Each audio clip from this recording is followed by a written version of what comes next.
नमस्कार दोस्तों। तो आज हमारी क्लास है मॉडर्न हिस्ट्री यानी कि मॉडर्न इंडिया। इसमें हम क्या पढ़ेंगे, तो सबसे पहले हम देखेंगे कि हमारी क्लास होगी वो एमसीक्यू माध्यम से होगी। और इसमें हम देखेंगे कि जो यूरोपीय कंपनियां हैं इनको भारत में आगमन कब हुआ, क्यों हुआ, कैसे हुआ, क्या उद्देश्य था, वो भारत के साथ कैसा व्यवहार किया। ठीक है, तो चलिए सबसे पहले हमारा जो क्वेश्चन है वो हम देख लेते हैं। तो भारत में आने वाले कौन आने वाले, यूरोपीय।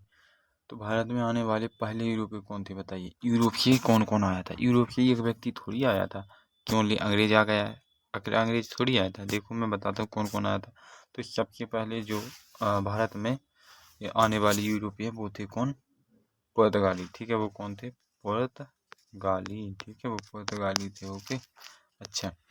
इसके बाद में चलिए हम देखते हैं पुर्तगाली। Right answer is D. अगला क्वेश्चन क्या हो सकता है आपके सामने। वास्को द गामा भारत कब आया था बताइए।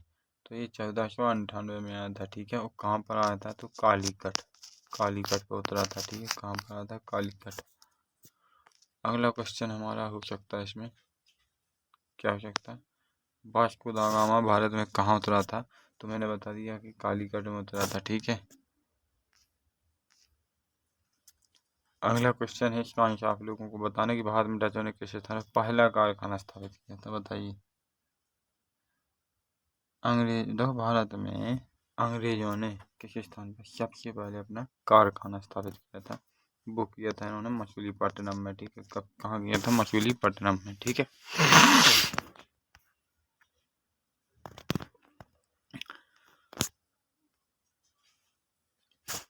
बताइए अगला क्वेश्चन आपके सामने है कि भारत में फ्रांसीसी ईस्ट इंडिया कंपनी की स्थापना कब हुई थी। भारत में ईस्ट इंडिया कंपनी की तो स्थापना हुई थी, बट फ्रांसीसी ईस्ट इंडिया कंपनी की स्थापना कब हुई थी, 1664 में हुई थी। कब हुई थी, 1664 में। ठीक है, राइट द करेक्ट आंसर। अगला क्वेश्चन है, इसका आंसर आपको बताना है कि मैं ही बता दूं। भारत में अंग्रेजों ने पहला कारखाना था। देखो, भारत में जब अंग्रेज आए थे तो इन्होंने सबसे पहले सूरत में अपना कारखाना स्थापित किया था। कहाँ पे, सूरत में। और सबसे पहले अंग्रेजों ने। ठीक है, चलिए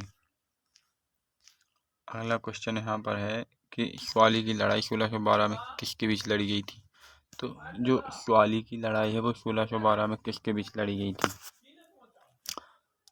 तो इसमें सबसे पहले हम लिखेंगे कि अंग्रेज एवं पुर्तगाली के बीच, किसके बीच, अंग्रेज एवं पुर्तगाली के बीच। ठीक है, स्वाली की लड़ाई 1612 में।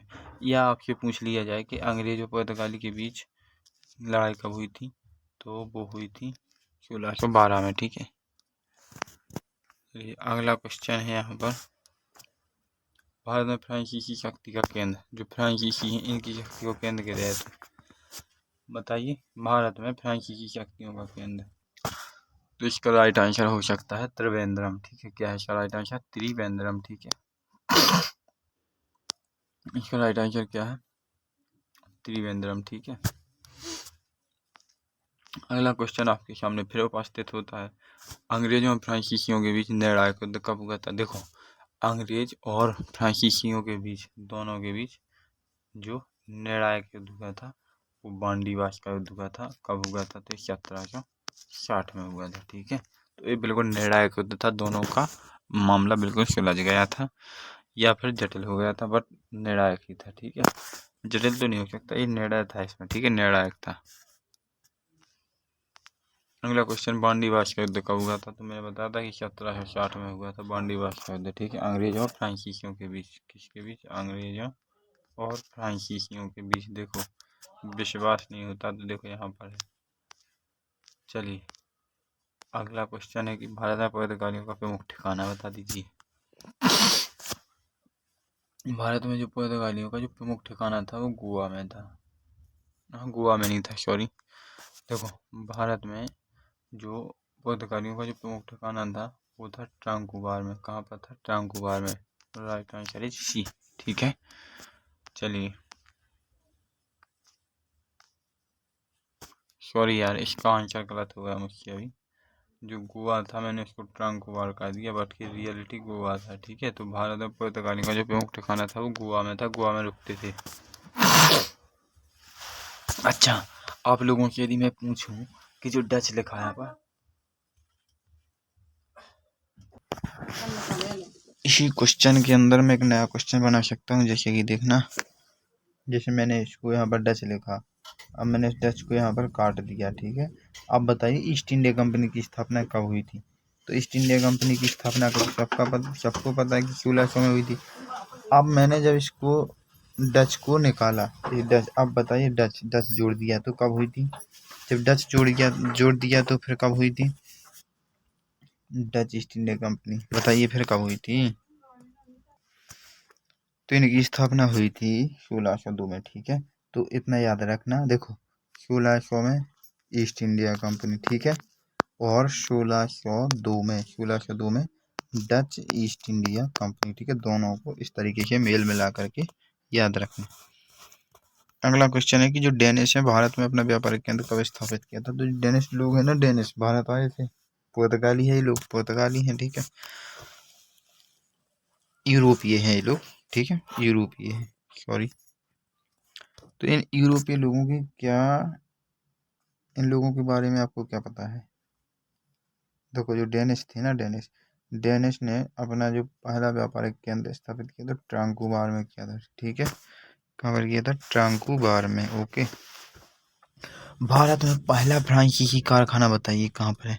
भारत में, देखो भारत में पहला फ्रांसीसी कारखाना, फ्रांसीसी, वो भी पहला, बताइए।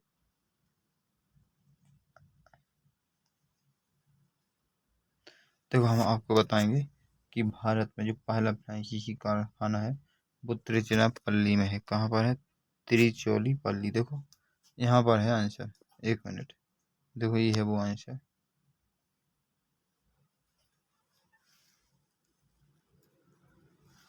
तिरुचोरी, अरे यार कहीं ना कहीं मिस्टेक हो गया है। जब भी ऐसा क्वेश्चन आए तो इसका राइट आंसर क्या हो सकता है, फ्रांसीसी कारखाने का सूरत, ठीक है, ओके। बताइए अगला क्वेश्चन आप लोग कि अंग्रेजों ने ईस्ट इंडिया कंपनी की स्थापना कब की थी। तो 1600 में की थी, ठीक है, ठीक है, ठीक है, ठीक है। आपको अंग्रेजों का तो आता है सभी को। साथ ही आपको बताना फोर्ट सेंट जॉर्ज की स्थापना किसकी, फोर्ट सेंट जॉर्ज। तो देखो मैं आपको बता दूं, जो फोर्ट सेंट जॉर्ज है ना, इसका राइट आंसर है मद्रास, ठीक है, बी आंसर है इसका। तो फोर्ट सेंट जॉर्ज था, इनकी स्थापना हुई थी मद्रास में, ठीक है। इसके बाद में फिर अगला क्वेश्चन आपके सामने आ चुका है, फोर्ट विलियम कहाँ स्थित है। फोर्ट विलियम बताइए, फोर्ट विलियम है कोलकाता में, ठीक है, राइट आंसर है सी।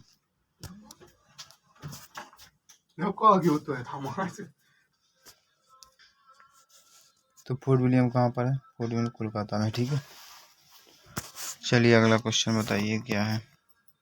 भारत में सबसे पहले व्यापारिक समझौता किसके साथ हुआ था। तो भारत में सबसे पहले जो व्यापारिक समझौता है वो किसके साथ हुआ था। भारत में सबसे पहले व्यापारिक समझौता किसके साथ हुआ था, बताइए।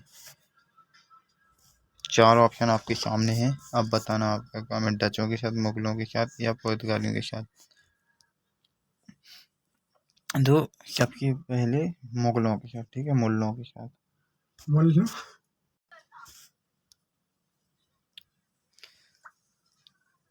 तो इसका जो आंसर है,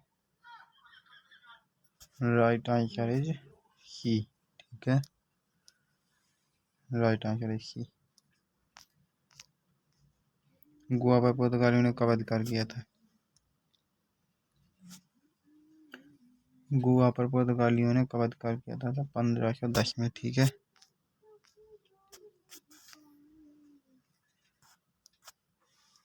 भारत में अंग्रेजों का सबसे पहला गवर्नर जनरल तो वॉरेन हेस्टिंग, वो भी 1775 में। अगला क्वेश्चन, फ्रांसीसी जनरल डुप्ले ने किसके साथ संघर्ष किया था। तो जो फ्रांसीसी जनरल डुप्ले था ना, इसने किसके साथ संघर्ष किया था, इसने रॉबर्ट क्लाइव के साथ संघर्ष किया था, ओके। अगला क्वेश्चन, फ्रांसीसी गवर्नर डुप्ले का संबंध किससे था। तो इसका संबंध युद्धों से था, युद्ध करता था। अंग्रेजों ने बंगाल में व्यापार की अनुमति किससे प्राप्त की थी। अंग्रेजों ने बंगाल में जो व्यापार की अनुमति है वो जहांगीर से प्राप्त की थी।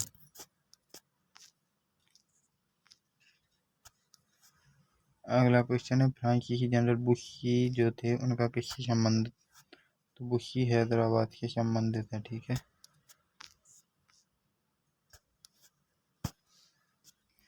अंग्रेजों का प्रमुख समुद्री व्यापारिक मार्ग कौन सा था, तो केप ऑफ गुड होप। ठीक है। अंग्रेजों का जो समुद्री व्यापारिक मार्ग था वो केप ऑफ गुड होप था। ठीक है।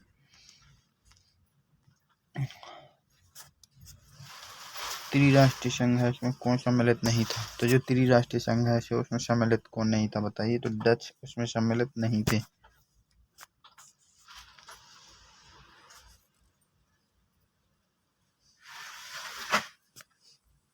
सूरत में व्यापार के लिए सबसे पहले अनुमति किसे मिली थी, तो जो सूरत में व्यापार हुआ था सबसे पहले अनुमति मिली थी इसमें अंग्रेजों को। ठीक है।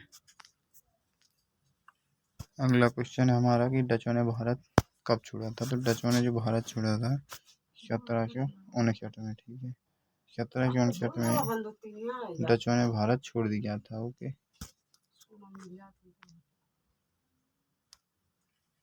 अंग्रेजों ने बंगाल में शासन की शुरुआत कब की थी, अंग्रेजों ने बंगाल में शासन की शुरुआत कब, तो अंग्रेजों ने 1757 से स्टार्ट की थी। ठीक है। और 1757 में जो युद्ध हुआ था वो प्लासी का युद्ध हुआ था। ठीक है। प्लासी का। अगला क्वेश्चन है फ्रांसीसी की हार के बाद पांडिचेरी पर अधिकार, तो जब फ्रांसीसी की हार हुई तो पांडिचेरी पर अंग्रेजों ने कब्जा किया था।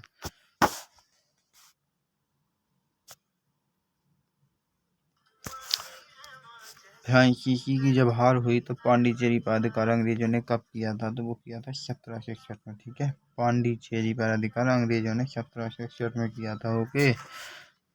तो आज के लिए बस 30 ही क्वेश्चन रहेंगे। इसके साथ साथ मैं आपको बता दूं कि इसमें जो SSC CHSL history live batch है करना 2.0, कौन सा करना बैच 2.0 7 मई से स्टार्ट होने वाला है। ठीक है। कब से, 7 मई से स्टार्ट होने वाला, जिसमें 499 रुपये का था। ये 499 का था, बट 99 मिलेगा, 80% इस पर डिस्काउंट मिलेगा यदि आप MC098 कूपन कोड यूज करते हैं। एक कूपन कोड है, क्या है कूपन कोड, इस कूपन कोड पर आपको 80% डिस्काउंट मिलेगा। और 7 मई से स्टार्ट होने वाला है। इसमें आपको एंशियंट हिस्ट्री, मिडेवल हिस्ट्री और मॉडर्न हिस्ट्री तीनों बुक्स की जो प्रैक्टिस यानी कि live classes, record classes, test series, PDF note सबको दिए जाएंगे। इसकी वैलिडिटी की बात करें तो वैलिडिटी है 1 ईयर की। ठीक है। 1 ईयर की वैलिडिटी है।